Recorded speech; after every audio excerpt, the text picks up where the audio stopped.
Welcome back, everybody. I'm Sean LaFlock. I'm here with Scotty Hagness. This is Conversations, Fitness, Wellness, and Longevity. Scott, how goes it? Hey, it goes good. Good, my man.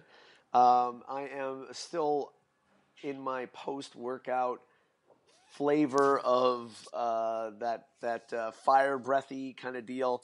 It's chilly it's actually appropriate for what the weather should be this type of year. But usually we get ungodly hot weather once March 1st hits. Like it'll be in the 80s.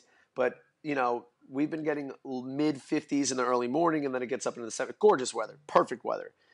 But, Nice. in the gym, it's a little cooler. So when you're used to 80 degrees hot and humid, you don't get that fire breath. But speaking of which, I just finished 18.3.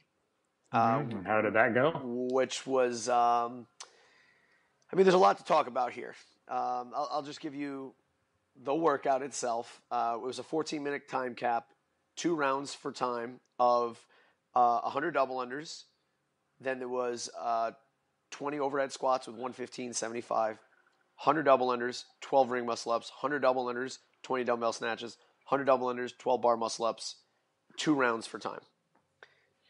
So, when the workout comes up and you don't see it yet, what are your thoughts there, Mr. Scott? You broke up exactly right in the middle of when the workout what? When the Came out? workout, you hear that comes out as the workout. What is your thoughts on that workout? Yeah, well, it was interesting because, the 4 movements and then even the reps were released. It was like, okay, this looks pretty interesting. Uh-huh. And then the little piece about, he said, but there's something between each of them. And immediately I was like, it's double unders. And then he said 100. I thought that would maybe be the first round. But so no, it was like every exercise. It's like, damn, 800 double unders. That's gnarly just alone. Absolutely. Ugly, ugly, ugly, huh? Yeah, you best be really good at double unders. This is definitely a high skill workout. I mean, the weightlifting movement's not so much so. That's the one. Yeah. But obviously, efficiency on everything is going to be kind of a key. Yep. This is really going to test your overall ability to handle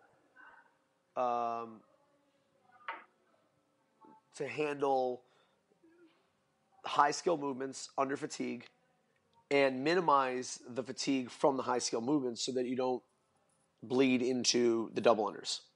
Mm-hmm. You know what I'm saying? Yeah. And so, now that you've done it, what did you find? All right, so Going through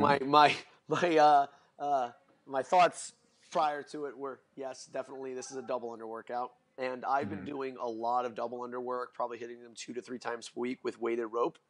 I use the Scout RPM rope, so I usually use a regular RPM rope, but after Wadapalooza, I was like, I want to get one of those because I want to train it because I see Marcus Philly using it, and it just gives you an adaptation that you can't get by just doing double unders. But you're not changing the rope. It's the same exact rope. It's just a heavier cable and a heavier handle. So, kind of the weighted bat kind of deal. I've been using that a lot, and I've been able to string together huge sets and that kind of stuff. And it really conditions your hands, especially to hold on to the rope. Going into it, I was fairly confident, but I know that anything for me in particular where I'm doing a lot of a one movement, I'm going to fatigue very quickly on it. I'm just not as good. Not very quickly. I'm going to fatigue on it relative to the higher level athletes. Like when you look at the best of the best, they could do double unders all day. Like Travis Mayer can pick up a jump rope anytime, and he can do those until he wants to stop. Whereas I'm going to get 150 to 200 reps in, and regardless if I've been training it a lot or not, I'm just going to start having a lot of localized muscular fatigue. So I did the first 100 unbroken. Then I did the 20 overhead squats unbroken, back to the jump rope, and I think I just did 2 sets of 50, and then put the jump rope down, turned around, got on the rings, and did 6 ring muscle ups, dropped down, rest 15 seconds, and then I did another 6 ring muscle ups. So I think I was done with the overhead squats, ring muscle ups, and the last set of dubs or the third set of dubs in like 4 minutes and 50 seconds or something like that. Then went over to the dumbbell snatches, just kind of crushed those through. And that's where after that, because the rest between the hundreds double unders isn't all that much because of the 20 dumbbell snatches being very quick. You got those done in 40 seconds. So you got 100 double unders, 40 seconds of doing dumbbell snatches, and then back to 100 double unders. Whereas, like, obviously on the muscle ups on either end, you're doing sets of 6, so you have a little bit more time to kind of recover different aspects of the movements. So back to the rope. I think I did like 3 sets maybe on the dubs, and then back over to the bar muscle ups where I did, I think I did 6 and 6 there as well. So I got done with the first round in like 8 minutes or something like that.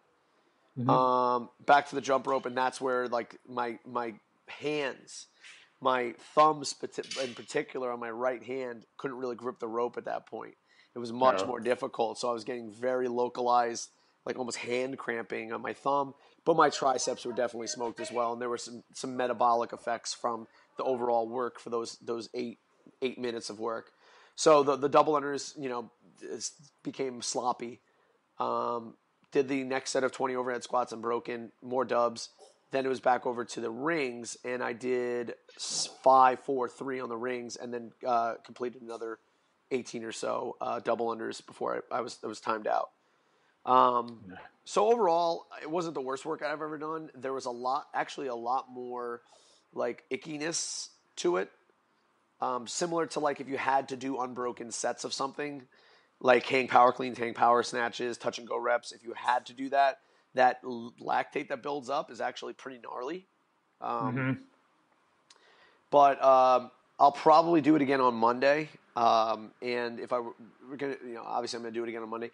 I'm going to be breaking up my dumbbell unders much more from the beginning, just to keep that localized fatigue down. Yeah, that might be smart. Yeah. And keep everything a lot more sustainable, because now I know that I'm going to do 2 sets of 6 muscle ups. I can do the overhead squats unbroken. I can do the dumbbell snatches, no problem. I can do the bar muscle ups in 2 sets of 6. So how do I improve the score? Because it's not going faster there. It's keeping the double unders more sustainable throughout the entire workout, and being able to go to the rope, be like, okay, I don't have to do 100. I'm just going to pick it up and go 25. Okay, set it down, or rest. 3, 2, 1, 25. 3, 2, and it's much more disciplined to do that way.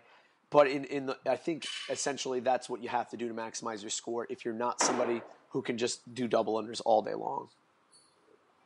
Yep, that totally sounds reasonable. Even those few moments of recovery might pay off. And I think we've discussed dividends toward the end. Yep, and I think we've discussed it before as like just shutting off the tension for like 5 to 7 seconds and then getting back into it is enough for you to be able to sustain those same kind of efforts for longer.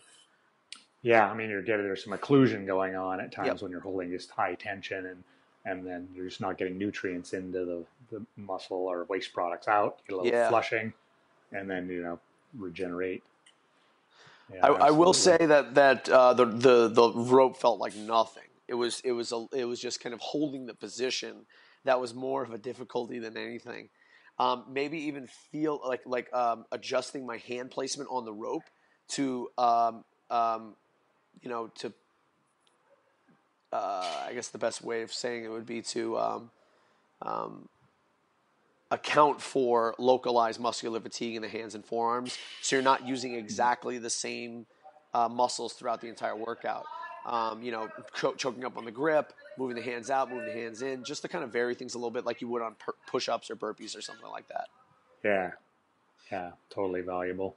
So, in watching the 2 Masters athletes do it, and now Neil Maddox is a 40 to 45, and Kyle Kassenbauer is still a 35 to 39, but Kyle Kassenbauer was, I think, second in the world last year, so in the Masters 35 to 39. So unbelievably fit, 2 fit guys, and both former Open Games athletes. Neil definitely had a better pacing strategy throughout the workout. Kyle looked like he was trying to kill the workout the entire time and basically fell off. But knowing what Neil got, I was just like, I could probably go right around there. So I think I missed his mark by like 12 double unders, which is 6 seconds probably. Yeah, just a few seconds.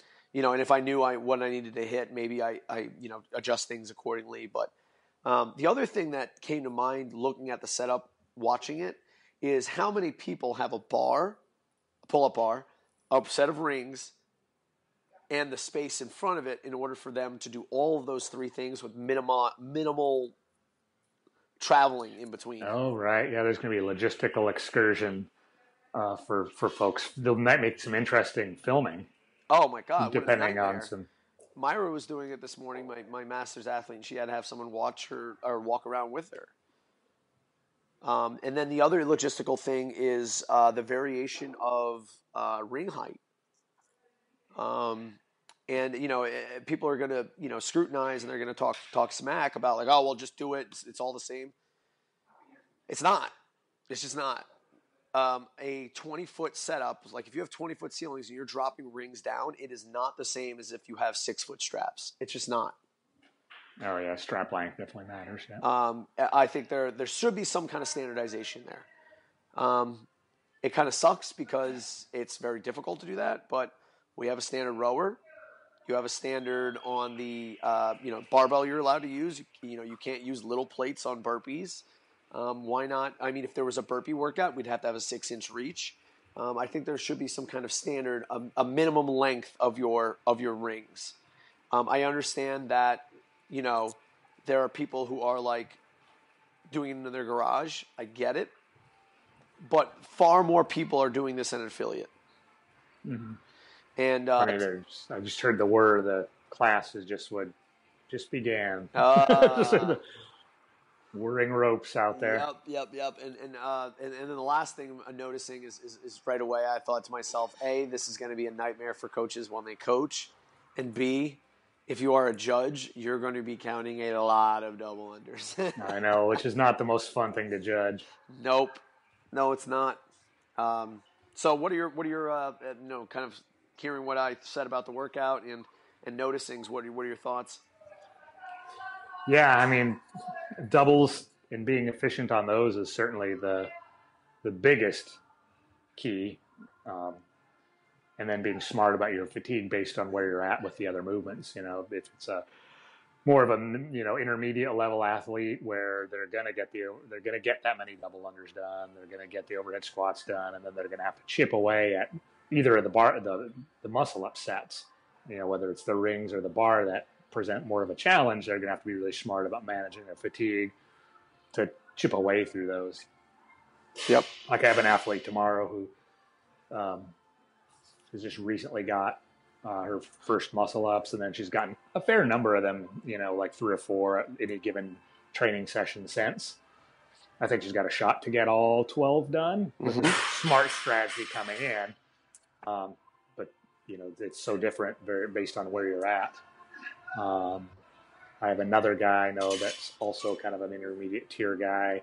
He has a big engine and he can rock body weight skills, so he'll crush muscle ups when he gets there. But even though that's not that heavy of an overhead squat, his mobility challenges are going to present a bit of an issue. So now we have to figure out, it's all about pacing that difficult movement.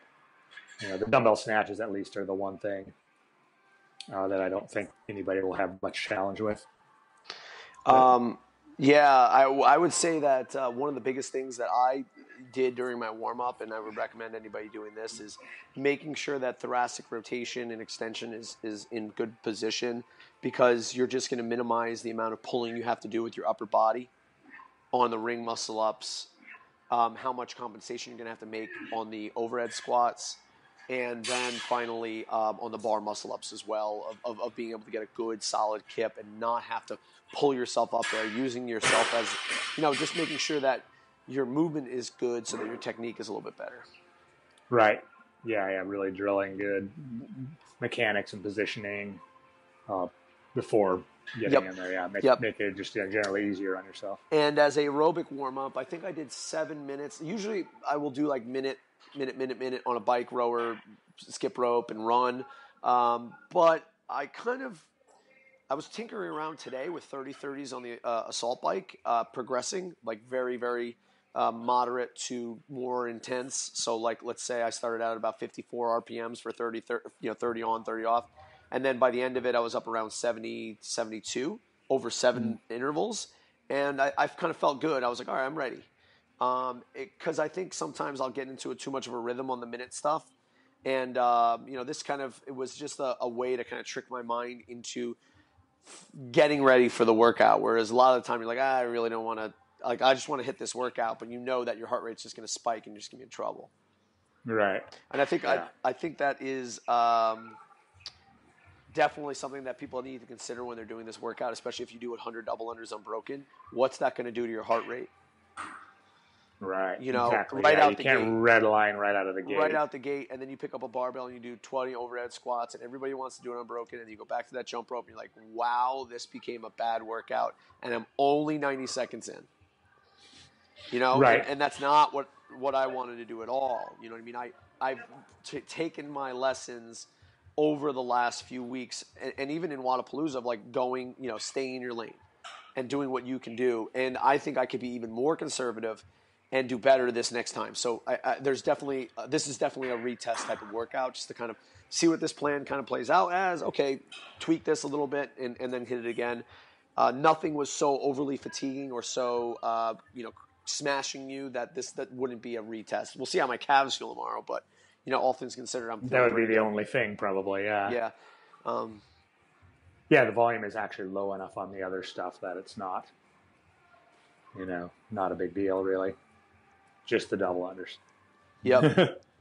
Um, the other consideration that I had was my training going into this. On Wednesday, I was doing a lot of heavy shoulder work, so I know that my triceps were definitely fatigued going into the workout. So having a next couple days to recover and be able to hit it on Monday feeling fresh, I think is going to be a big difference.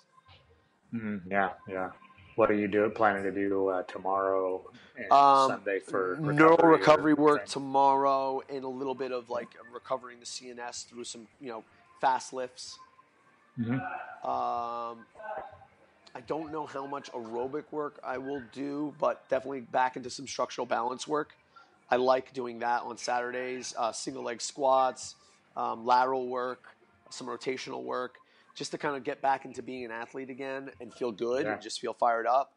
Yeah. Sunday, probably some movement preparation stuff.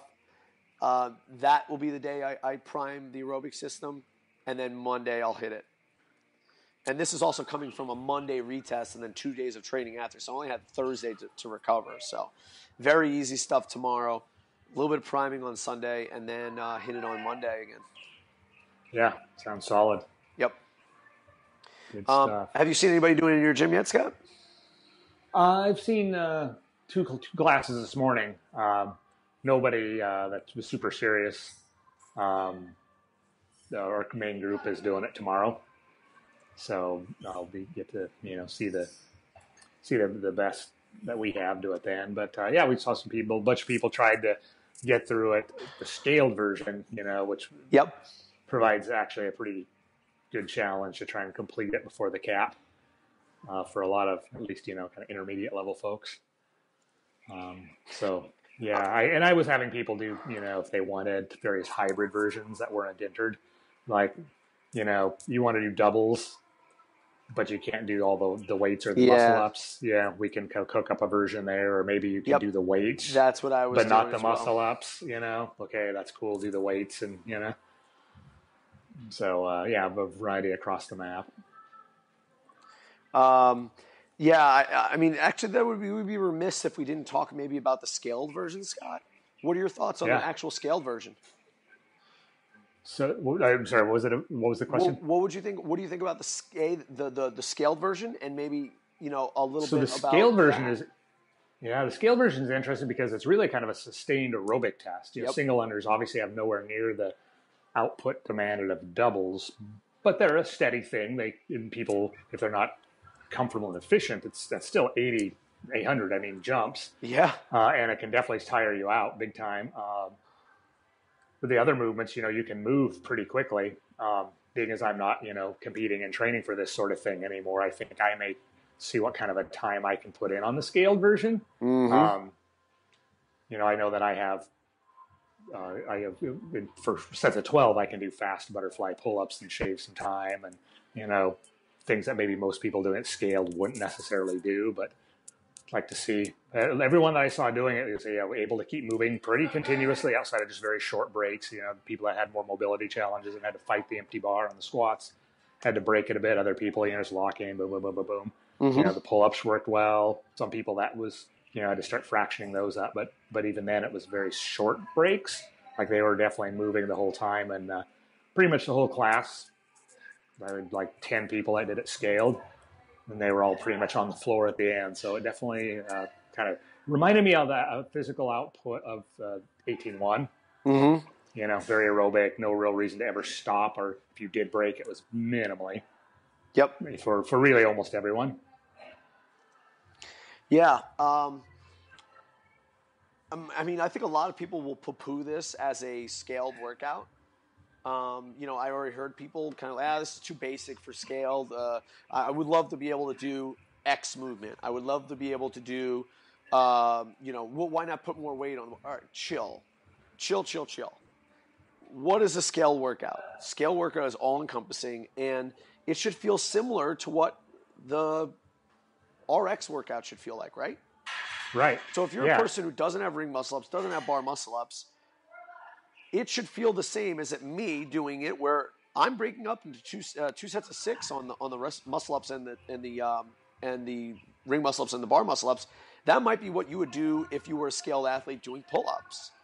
Exactly. Especially if you're not going to break on the single unders, which most people, if you are able to do double unders, but you're choosing to do this scaled, you're probably not breaking.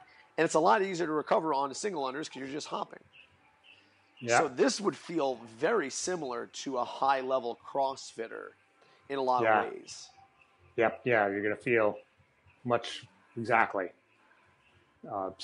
Moving continuously, unbroken. You're going to go unbroken on your overhead squats and your dumbbell snatches, no problem. And you'll probably break your pull-ups, but maybe minimally.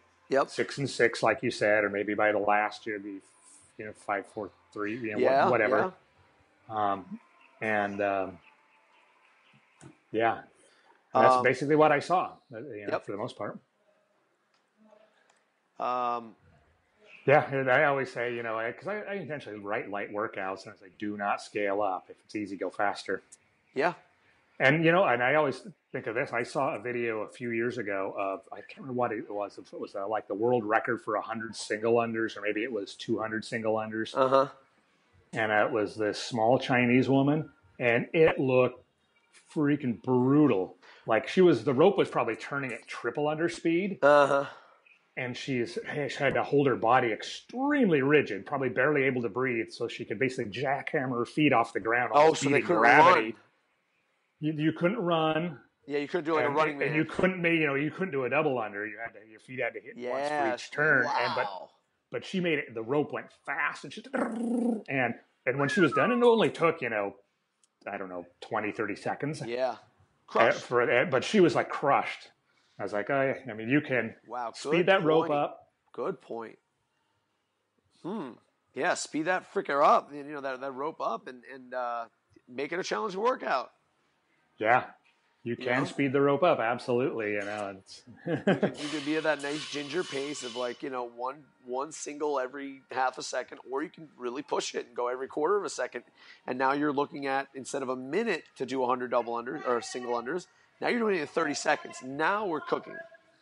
Mm-hmm. Very interesting. I guarantee you will feel that. I mean, if you have the skill and practice necessary to turn it that fast, if you try to do all 8 sets that way. Yep. I mean, it really honestly looked about like somebody hopping on the Airdyne and going out for 30 seconds and then going over and doing some empty bar overhead squats and how that might feel. Yes. And now you're looking at something that's much more similar to the stimulus of what the prescribed workout would be. Mm-hmm. Mm-hmm.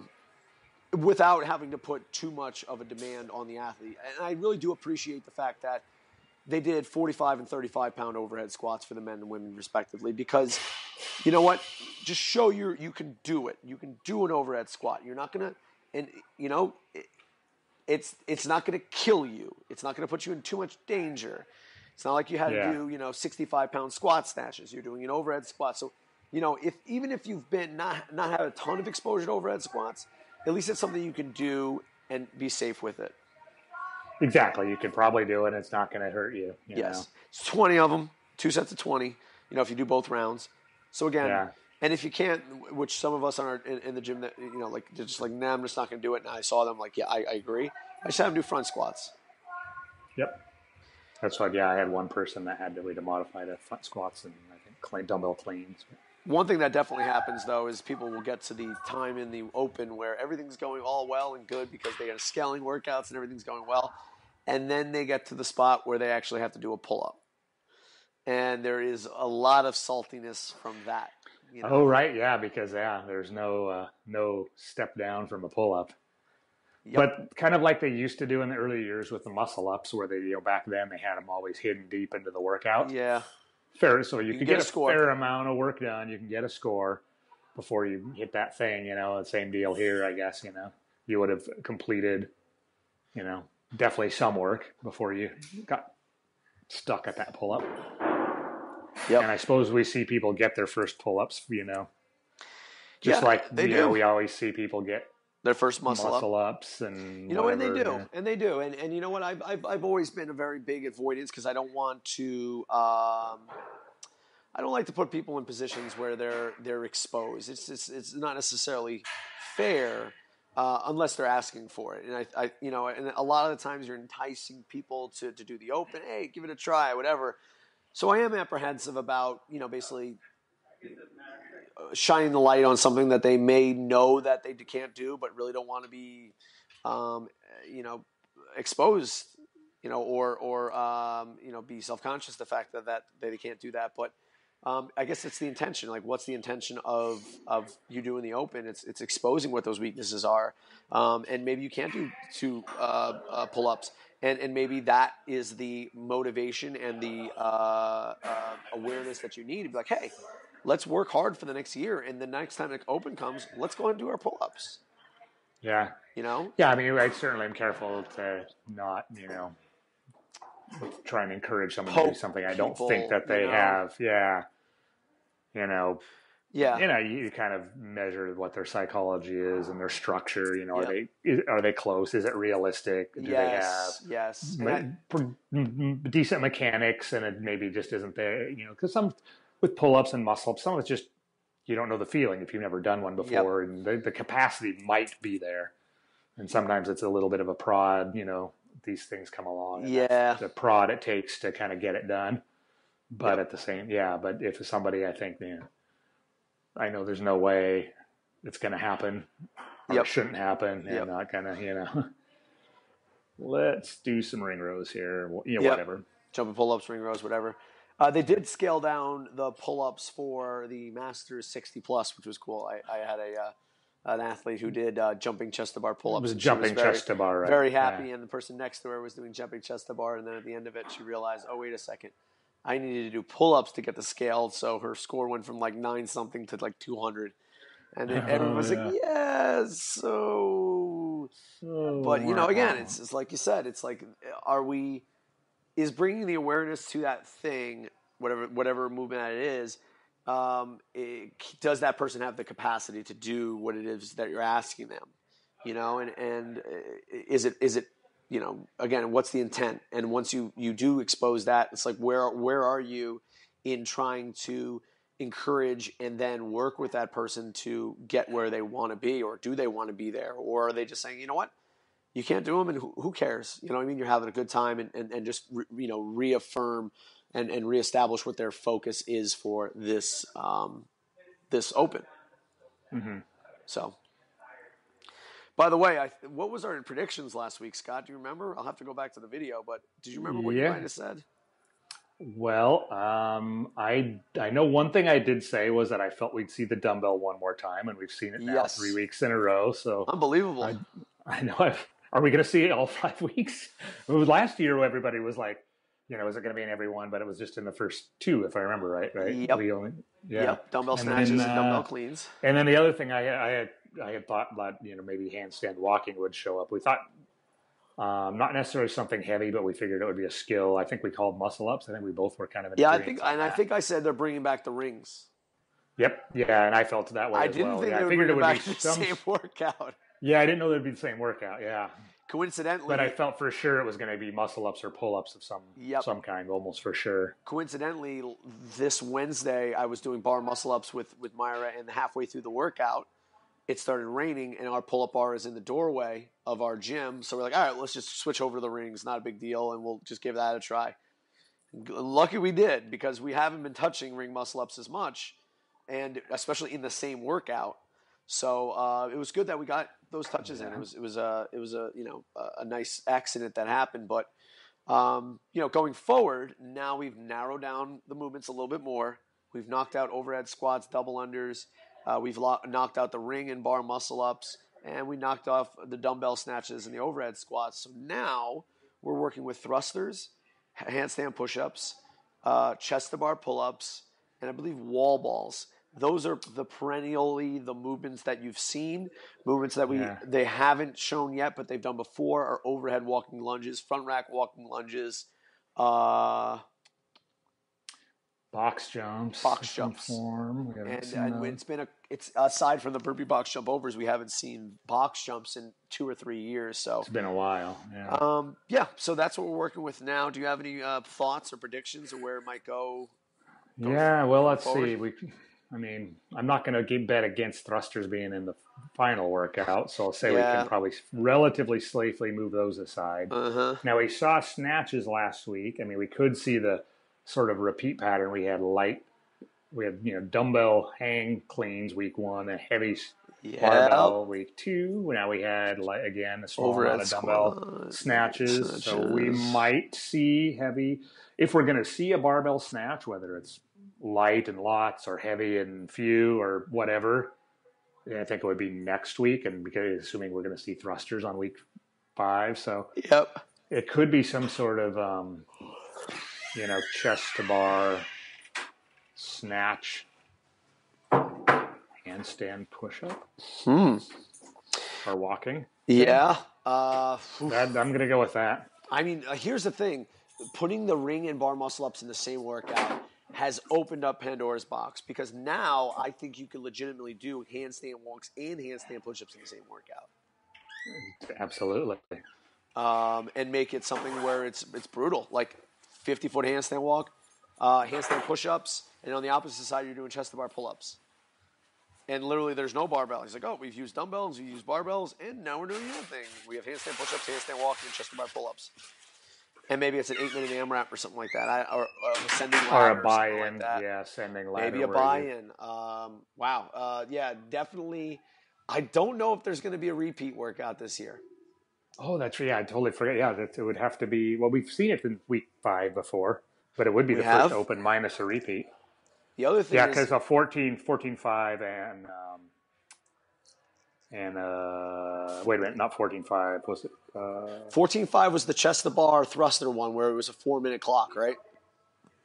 No, I'm not thinking 14. It was the 15.5 was the same as, was it 13.5? Yes. So that was the miserable thruster burpee over bar. Yeah. So we got rid of the burpee over bar. Theoretically, we have no more burpees, but have we done multiple burpees? I thought there was one year that burpees showed up in WOD 1 and WOD 5. All right. So I'm going to say this next week is going to be wall balls. And that'll be my movement. Wall balls. And you might do a lot of them. I'm going with some. I'm just going to say something snatch, chest to bar, handstand walk, or else push up. That's chest to bar. Wow. Okay. Cool. Of course, we could see a repeat. Maybe the chest to bar saved for week 5, and it's that early. Whatever it was, 11.6. Oh, geez, yeah. The Fran, the kind of the ascending Fran. Yep, which I wouldn't mind. Or else the buy-in Fran that was, I forget what year that was. Yep. With the 4-minute cap, 15, 2 rounds, and then you had to do that every 4 minutes. Yep. That was miserable. Hope I don't see that. Well, Scott. All right. On that note. Until next week, you got anything else? I think that'll do it for next week. I will report back on my my scaled attempt with no training and see how that goes. Cool. Well, I'm Sean LaFlog. You can give me a Sean at CrossFitDelrabeach.com. Scott, how are you going to see it, man? Scott at CrossFitPortland.com. Scott, have a great week, man. You too, man. Talk to you later. Take care, brother.